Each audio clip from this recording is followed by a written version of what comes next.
Hello అందరికీ welcome to SSV vlogs. మా అమ్మ అయితే రోజు బొజ్జ గణపయ్య కోసం శనగల ప్రసాదం రెడీ చేస్తున్నారు. మేము ఇంట్లో నిలబెట్టుకున్న బొజ్జ గణపయ్య కోసం అలాగే మా ఇంటి దగ్గరలోనే పెద్ద విగ్రహం నిలబెట్టారని చెప్పాం కదా, అక్కడ కూడా పట్టుకెళ్దామని ప్రిపేర్ చేస్తున్నారు. బొజ్జ గణపయ్య కోసం మా ఊర్లో ఒక్కొక్కరు ఒక్కొక్క ప్రసాదం తీసుకొస్తారు. మేమైతే ఈ రోజు శనగలు పట్టుకెళ్తున్నాము.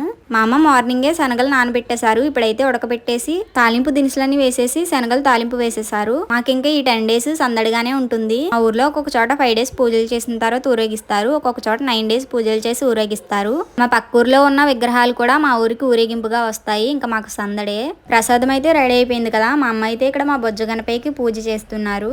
ప్రతి సంవత్సరం మేము వినాయక చవితి చాలా బాగా చేసుకుంటాము. ఈ సంవత్సరం అయితే ఇంకా బాగా చేసుకున్నాము. ఇంట్లో ప్రసాదం పెట్టి మా బొజ్జ గణపయ్యకి పూజ చేసేసుకున్నాం కదా. ఇంకా మేము రెడీ అయిపోయి మా దగ్గరలోనే ఉన్న బొజ్జ గణపయ్య దగ్గరికి వెళ్ళిపోయాము.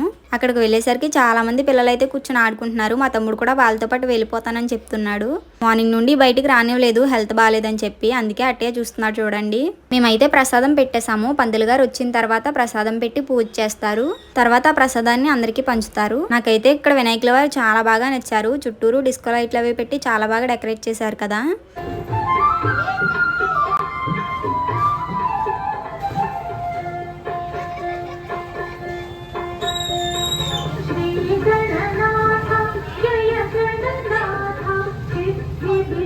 చాలా బాగా అనిపించింది. ఆ బొజ్జ గణపయ్య ఇక్కడికి ప్రత్యక్షమైనట్టు అనిపించింది.